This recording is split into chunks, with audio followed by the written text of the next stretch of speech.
Hari ini kita akan mempelajari bagaimana caranya menulis cerpen. Cerpen merupakan suatu karya sastra. Untuk itu, kita harus mengetahui dulu apa itu karya sastra. Sastra merupakan sarana penumpahan ide atau pemikiran tentang kehidupan dan sosialnya dengan menggunakan kata-kata yang indah. Sastra merupakan ekspresi pengarang yang bersifat estetis, imajinatif, dan integratif dengan menggunakan medium bahasa untuk menyampaikan amanat tertentu.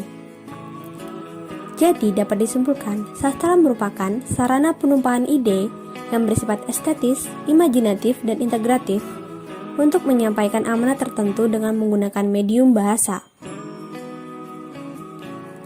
Kemudian, jenis-jenis karya sastra. Karya sastra terbagi menjadi dua, yaitu sastra non-imajinatif dan sastra imajinatif. Sastra non-imajinatif terbagi menjadi 8, yaitu esai, kritik, biografi, autobiografi, sejarah, memoir, catatan harian, dan surat-surat. Kemudian sastra imajinatif. Yang pertama yaitu puisi. Puisi terbagi menjadi puisi epik, puisi lirik, dan puisi dramatik. Kemudian prosa.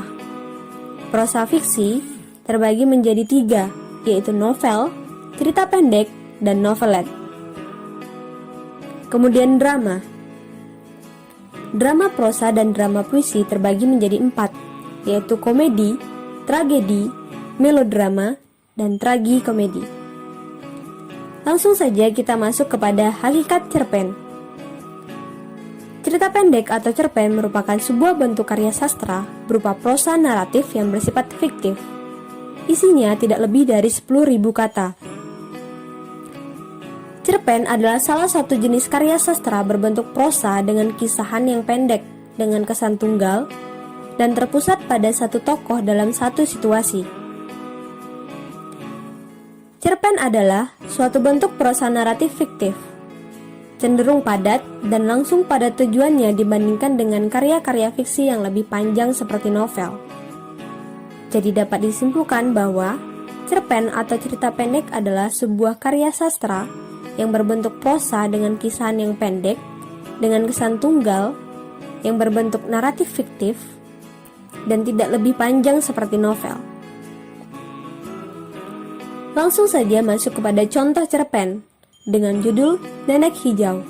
Selamat membaca!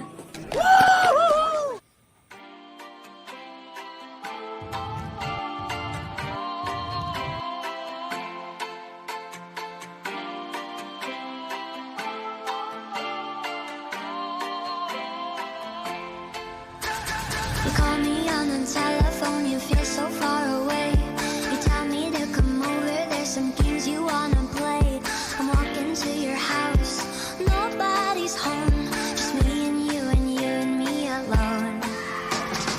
We're just playing hide and seek, it's getting hard to breathe under the sheets with you. I don't wanna play no games, I'm tired of always chasing after you. I don't give a fuck about you anyways. Whoever said I give a fuck about you? You never share your toys or communicate. I guess I'm just a play date to you.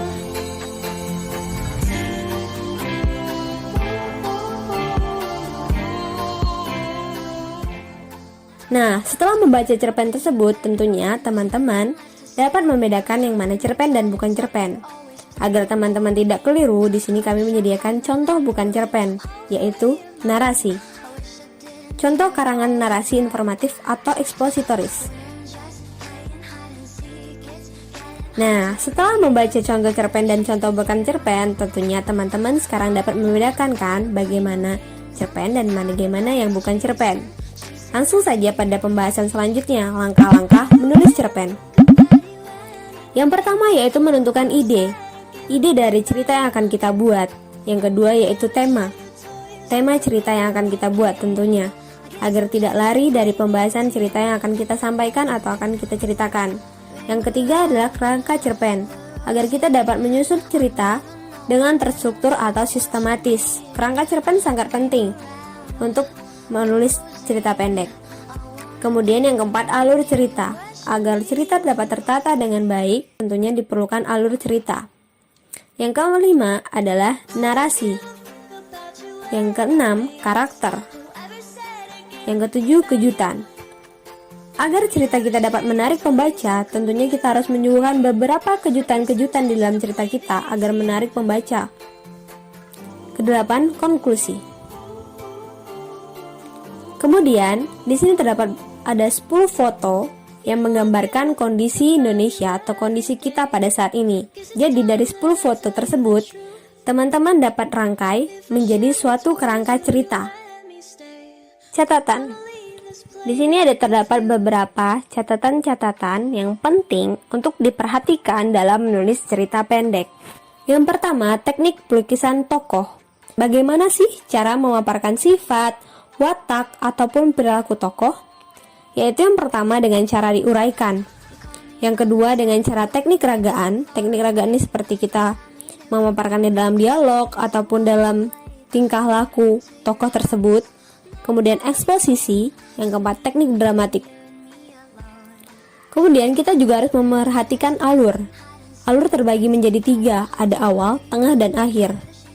Kemudian kita juga harus memperhatikan komposisi narasi dan juga dialog. Nah, dalam narasi jangan bertele-tele. Mengolah rasa dengan baik untuk narasi dan dialog agar dapat membangun cerita tersebut. Kemudian narasi dan dialog dihidangkan bergantian.